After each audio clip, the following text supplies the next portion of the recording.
It's Drive Live with myself, Claire Sharrock over here, Tim Elliott over there, and Tim, who's got a sore back. Yeah. We've had a suggestion in from Sam. How to fix your back. All right, Tim, I have the perfect solution to your back problem. Find a flat patch of sand and lay down topless on your back for 30 minutes. Do it at sundown so you don't get sunburn. Hot sand works wonders. It works for me, says Sam. So after the show, off you go outside. There's a little bit of desert next to Studio City. What, just take... I don't think that's... Go lay down. Does that really work? Well, I suppose, actually, that's probably... If you think about those hot stone massages, I guess it's a similar theory to that. You'll be coating your back in like a warm compress of sand. A warm compress of sand. Well done. You reached for that and that was successful. Sam, thank you. Any other bad back remedies aside from going to the doctor? Because I'm not going to no doctor for a bad back. Behind the wheel. Although I should. 5:26. Bill Carter is here from Autodata. Bill, it's nice to see you. Good evening. So look, let's just move on. Hang on, Bill, have you got any bad back tips for Tim? No. Too many to go into. Off air, let me know. What do you do? I mean, the thing is, we all get older, Bill, don't we? And, you know, there are ailments that turn up and you think, that's just not right. Wouldn't happen a few years ago. What do you do if you wake up in the morning and think, oh, that's not what it should be? Not again is what I normally wake up and say. Really? Oh, yeah. Having suffered with back problems since the age of about 35. Have you really? Yeah, I did damage the ligaments on the base of my spine many years ago, lifting a trolley jack out the back of a car that I was going to inspect. I've suffered ever since. And then it recurs and you can never really get rid of it. Because it only repairs 90%. And then it's 90% of 90% and so on and so on and so on. So. Okay. Ooh, degeneration. So basically you're saying go to a doctor? Yeah, I mean, they normally carry me around in a bucket because my back is so weak, so, you know. In a bucket? Yeah. Tim, there's an image. No name on this one, unsurprisingly. Retire. That's a bit mean. Yeah, probably. He's not ready to be put out to pasture yet, I'm not people. sure. That's probably good advice, to He's be honest. just a bit crickety today. If you agree with that, well, I look forward to your angry texts. Now, Bill, the thing is about Ramadan, for lots of people, it's kind of traditionally a time to change your car. With lots of people, there are lots of deals, particularly on new cars. Yeah. But I guess for a lot of people, that transfers to, well, I'm going to have a look at something second-hand. Yeah. There's a lot you need to think about if you're about to go and buy a second-hand car. There are 20 tips here. Let's see if we can get through these by 6 o'clock. But let's start. It's a bit like a countdown, isn't it? But this is really good because one of the things now is you look at the picture in the newspaper or you look at the picture online and there may be a number of pictures, a little gallery of a car that you think looks fantastic. It is the car for you. Because it looks good, don't mean it is good, though. No, and you know, the old adage, if it looks too good to be true, then it probably is, you know, especially with cars. Believe me, that's the thing. So, you know, we've been on about this before. The first thing is, our first rule is always avoid grey imports. You know, we've seen too many horror stories, we've seen too many pictures. Avoid grey imports. Our website should be up and running fairly soon. We're just waiting for the final clearance so that people will be able to go on and do a VIN check, vincheck.live. So we'll let everybody know as soon as that's up and running. It's up and running for our business partners who link in through a different way, but for the consumers, we're just waiting for the clearance and then we can go live with that. Can you just clarify, sorry for some of us who might not know, what a VIN check is and exactly what is a grey import? What are we avoiding here? Okay, a grey import is any vehicle that's imported into this region through unofficial channels and it's not designed for this region. So it's not a GCC specification car. Okay, so likely to struggle in the extreme conditions here, possibly. Exactly. So what does the VIN check do? That allows you to check its origin? Or? Yes, one of the biggest problems we have, about 90% of the imports that come into this country come from North America.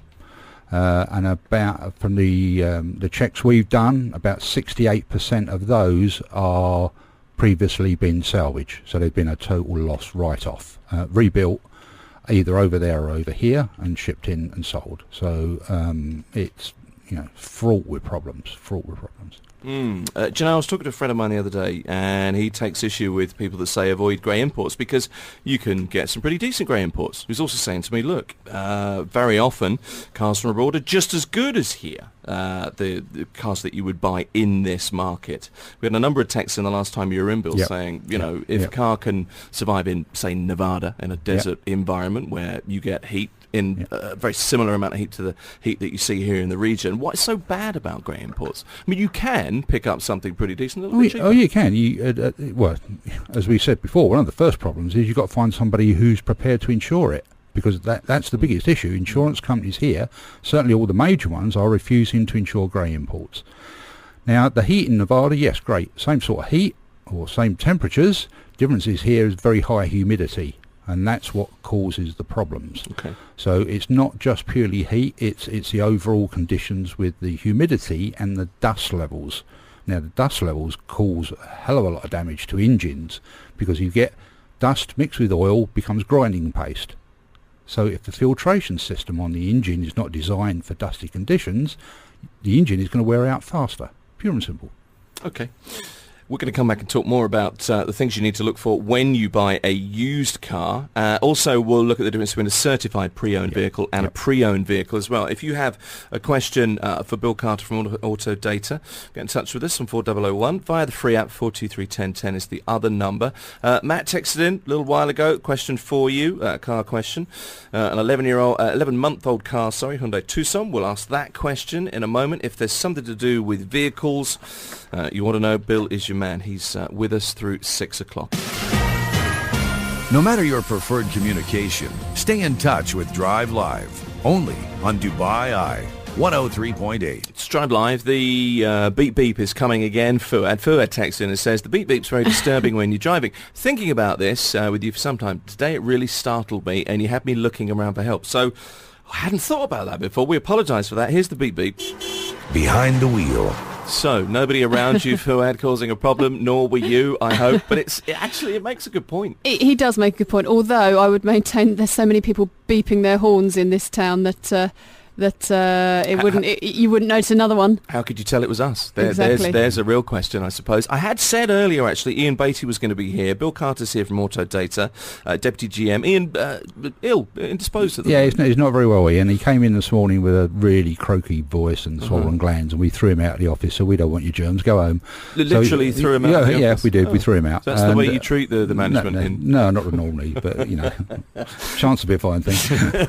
Good to have you here, Bill. We're looking at tips for buying a used car, starting with, I suppose, the first one really, judging a book by its cover. Just because a car looks good doesn't mean it is good. Talking about avoiding grey imports, we were just getting to point number 2. It's a big long list here. We'll have to run through these reasonably quickly, but the first and the most obvious thing is check the bodywork. Yeah, check around the bodywork, and don't just glance, look properly.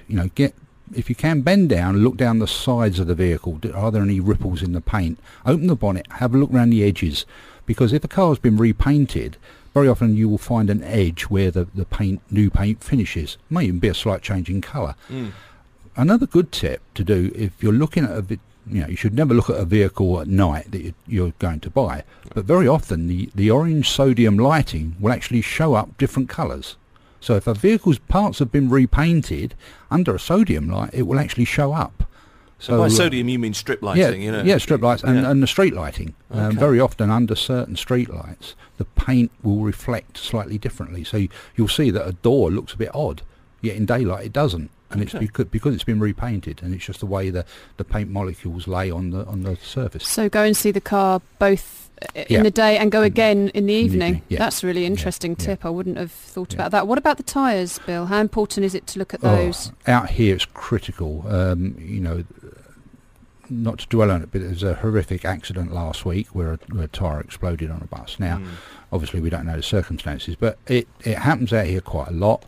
Very often it's because they're cheap tyres or they're the wrong temperature rating for this climate. And then again, this goes back to the grey import thing, that the imports are coming in here with the wrong temperature rated tyres. Right. So there's the temperature rating and there's the age of the tyre. And people who don't know, there's a serial number on the side of the tyre. The last 2 digits are the year that tyre was made. So you can check that, and it shouldn't be any more than 4 years old. And check that the tyres actually match, and check that they're a make that you've actually heard of, because if they're a make you've never heard of, have somebody bought the tyres on the cheap? If so, what else have they done to that car on the cheap? Have they cut corners in other areas in maintaining that car? Well, it tells you a lot, doesn't it? If somebody has cut corners in something with something like the tyres, then it kind of stands to reason that you're going to do that in other places. If you, I don't know, you can look at little bit the windscreen wipers, for example. It's the little things that add up to the whole. It is, and so tyres are primarily your only contact with the road, so it's not the sort of thing you should be taking shortcuts on or saving money on in reality. Okay. Get on all fours. Have a look for leaks. Have a crawl around. Strangely, have a crawl around. Have a look under the car. If you can see a leak, and it's not just condensation from the AC. If it looks, put your finger in it. Hold on, that could be viscous. Yeah, is it oily? Have a look where the car's been parked. If the car's regularly parked in the same spot, move the car. Have a look. Are there oil stains there, or stains of other fluids? So you need really to check. Do more than just look at the car. Look at its surroundings and where it's been parked, etc. Okay. Quick question to throw in the middle of this list for you, Bill. Al says, how reliable are VIN checks? I went to buy a second-hand German high-end car from a brand dealer, and it had obviously been crashed and repaired. One headlight was new, the other was cloudy, the bonnet gaps were not symmetrical, etc. I pointed this out, but the dealer showed me the VIN check, which was clear. Yeah, it depends where the VIN check is being done. We've named our service VIN check, but there are lots of places where you can check a VIN number. Now, our service currently will only be checking vehicles imported from North America. By quarter two, perhaps end of quarter three, we hope to be able to supply all the European VIN numbers as well. So we're currently working on that with a supplier. So we should be able to check anything. But there are places out there that you can check European VIN numbers, and it's well worth doing, because any grey import, you need to be sure of what you're buying. Okay. Matt texted in earlier on. Let's just quickly do this before we get back to your tips to buying a second-hand car, Bill. Hi, team. Car question. I have an 11-month-old car, Hyundai Tucson, purchased June last year. Battery died this week. Only 25,000 kilometres on the clock. I had a service last week. Question 1, does this sound odd? Question 2, should the service have checked it? And question 3, should the warranty, which is obviously in place, should the warranty cover it? Thanks. Normally, the battery would be covered under warranty. But having said that, it's not unusual out here for batteries to fail very early, and it's because of the heat and humidity again, and it's not something you can actually check for. They will just basically switch off or fail. So you can't really tell that it's going to happen. I had it when I first came out here, my first company car, the battery died at 18 months old. And then I started to hear stories, and I thought, well, I'm going to look into this. And it's quite typical for batteries to fail between 1 and 2 years old. Because wear and tear here is a major factor, isn't it? It is the heat and humidity that does it, and really does cripple batteries. Okay, let's get back to your tips for buying a used car. What are the brakes like? That's the next thing to look for. Yeah, if you can look through the spokes of the wheel and actually see the brakes, then you're halfway there. But if you can't physically see them, you're going to have to rely on the road test. And brake very gently to start with, loosely holding the steering wheel, just to see whether the vehicle pulls one way or the other. If it does, that can be various things. It can be an issue with the brakes. It can actually also be an issue with the steering and suspension, so it warrants further investigation. Now, at that point, if you've got any doubts at all, then I would either walk away or say that you want to take the vehicle for a proper inspection. Brakes, you don't mess with brakes. It's. I mean, this is the first on a few of the points that touch on the very important point, Bill. If you're going to buy a car, drive it first. Yeah. Oh, you. I mean, you can't test these things otherwise, right? No, and it baffles me the amount of people that will buy a car and not drive it, and various things. Is the seat comfortable? If like me, you've got back problems, it's the first thing I always do is drive a car to find out whether the back of the seat is going to give me enough support. Will it fit in your garage? You might say, well, the garages out here are huge. Yeah, fine. But if you've got one big SUV in there, can you get another car in there with it? And you bought this lovely new car, and you think, I'll have to leave it out on the road because it won't fit.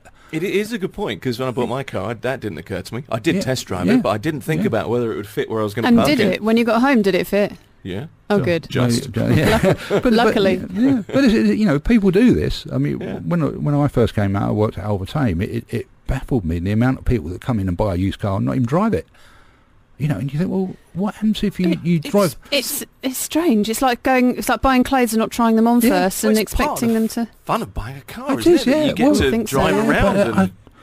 The test drive percentage is very, very low, and it just baffles me. So new doesn't matter. No, get out and drive it. Get out and drive it. Even more so with a brand new car. You're spending lots of money. You want to make sure, does it actually drive the way you thought it was going to? I mean, as I say, I've been in this industry years, and there was one particular car I always dreamt of owning when I was younger. And I actually got to drive one when I was back in the UK, and I was so disappointed. And I thought I'd never buy one of those. Really? Yeah. Was it? Don't tell us what it was. I know you don't want to do that. Well, but was it a sports car? It's not. It's no longer in production. Oh, okay. It was an S-type Jaguar. And it was one of those cars. I thought, it looks retro. It was, really looked the part. Yeah. And when I was doing a similar job to what I'm doing now in the UK, the manufacturers used to lend us cars to test drive, and this thing turned up, and great, I only drove it one day, I gave it back, and didn't like it. It's horrible. So you just don't know till you drive the car if it's going to suit you, or if there's something you know. I mean, the brakes is one thing, and also on your list there's check the air conditioning and are there any squeaks or rattles. You're not going to be able to answer those questions unless you drive it, right? Yeah, another good indicator of whether a car has had serious damage is if there's a lot of wind noise from a particular point. If you suddenly got wind whistling around the driver's door but not round any other door, does the door actually fit properly, or is the body slightly out of line where it's been repaired? And there's all these little things that will add up. And you look at things like the pedal rubbers. It's very low mileage, so why are the pedal rubbers worn out? And it's all these little things. The seat sags, all right, if it's somebody like me that's been driving it, the seat will sag, but, depending on how old it is. But, you've got to look at all the little things that add up that tell you a story about that particular car and how it's been looked after. Because there could be a murky past. Yep. And those little pointers could point you in that direction. And if it starts to put doubts in your mind, walk away. Pure and simple. It's very easy to polish a car, make it look nice, and it may not be what it seems. I mean, one of the tricks I've seen done regularly is where the air conditioning is not very good. So somebody rings to make an appointment to go and see a car, so they start it up half an hour beforehand to make sure it's nice and cool when you get there. Okay, so just be wary that you don't want the car to have been run before you get there. See how long it takes for the air conditioner to kick in and cool the car down. Okay, Great Bill tips. Carter is here from Autodata. Tips for buying a used car. We're still going to come and talk about certified pre-owned and pre-owned as well, the difference there. A couple of questions in for you, Bill. Okay. Here, if you have a question for Bill, 4001 or via the free app. Used cars in particular, but anything automotive is welcome. We want to hear from you. Find us on Facebook. Tweet at Dubai Eye 1038 FM. It is Behind the Wheel.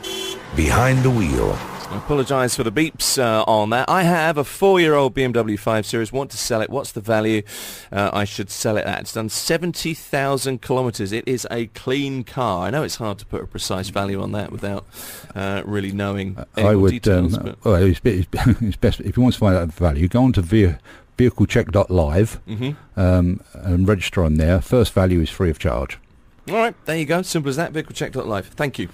Bill, we're talking about buying a used car. Traditionally, Ramadan, of course, is very much a time where people look at changing their vehicle. There are lots of new car deals around, lots of people looking at used cars. We've talked about a number of different things. Don't just think it looks nice, so I'm going to buy it. What about service history? How important is that? Critical. If a vehicle hasn't got full service history, I would be very dubious. Whether the service history... Ideally, whilst the vehicle is under warranty, you really want that service history to be from the main dealer, because there are certain criteria that can affect the vehicle warranty.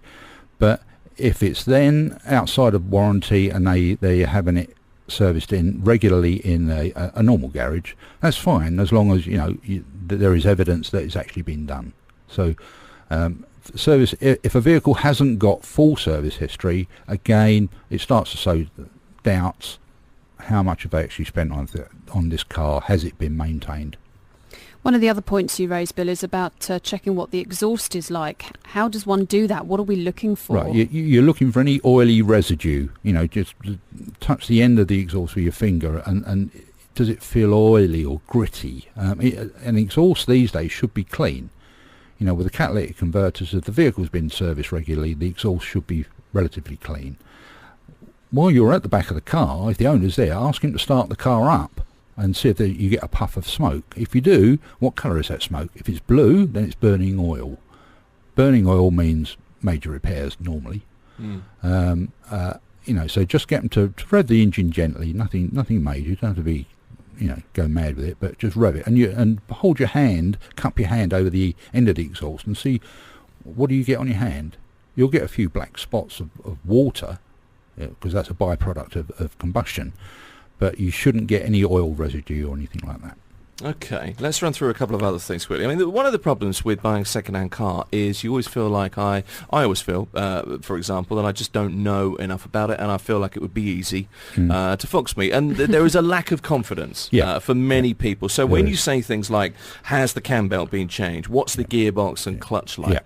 In simple terms, what should people be looking for? In simple terms, check the service history, because if it's been serviced regularly and the cam belt was due to be changed, that should be noted in the service history, because in the service book it will tell you at what mileage or kilometres that cam belt should be changed. So again, it comes back to checking the service history and going through, seeing what receipts the person has got for anything they've had done to it, and go through those and just a little bit of research. Doesn't take long. Can we talk about modified cars, Bill? Because, there's a few of those on the roads here. Just a few here. Yeah. Should we be looking to buy one of those or steer it well clear? No. Not your favourite topic? Well, it is. I mean, I used to modify cars. I've modified numerous cars back in the UK. Right. The problem is here, there are lots of people doing modified cars. Some are very professional. Some are totally unprofessional. Right. And you don't know the standard of workmanship. You don't know what's been done. Will the insurance company cover that car? Because if they know it's modified, very often your insurance is null and void if you haven't declared it to them. And again, the way people modify cars will affect its value. And 9 times out of 10, it will make a car less desirable and therefore worth less. In some cases, actually worthless, because they've modified it so heavily and there's only one person in the world who wants that and he's already got it. And nobody else wants to buy it. So makes some sense there, I suppose. My tip is, unless you know the full history of what's been done to that car and by whom, I would not touch a modified car. One more thing before I just want to distinguish certified pre-owned and pre-owned to finish, but it's the little things inside. You can tell a great deal from the way an owner has treated their car, I think, with things like this, the interior, the wear and tear perhaps on the seats, the dashboard, the way the knobs on the radio, that kind of thing. You can tell a lot from that as well. Oh, you can. It's all the minor details. Just look at the sun visors and it's, as I said, check the rubbers on the pedals and things like that, and the carpets, and it will tell you an awful lot about the car. If you want to go on and talk about CPO, certified pre-owned, that's a used car which has been checked by the franchise dealer for the manufacturer, and is guaranteed and warranted under a manufacturer-backed scheme, so that the car you're buying, you know exactly what you're buying, the mileage has been verified, the service history has been verified, and it's backed up with a manufacturer's warranty, and that's the difference. Yes, you will pay a premium for that, but believe me, the premium is worth paying, because you know exactly what you're getting, and there's no hidden shocks or surprises. And that's been checked by the professionals who have been trained by whichever car company. Okay. Exactly, and that's the crucial point. And that's the point there. Okay, a few tips on buying used cars this evening on Behind the Wheel. Bill Carter is from Autodata Middle East. Bill, it's been, as usual,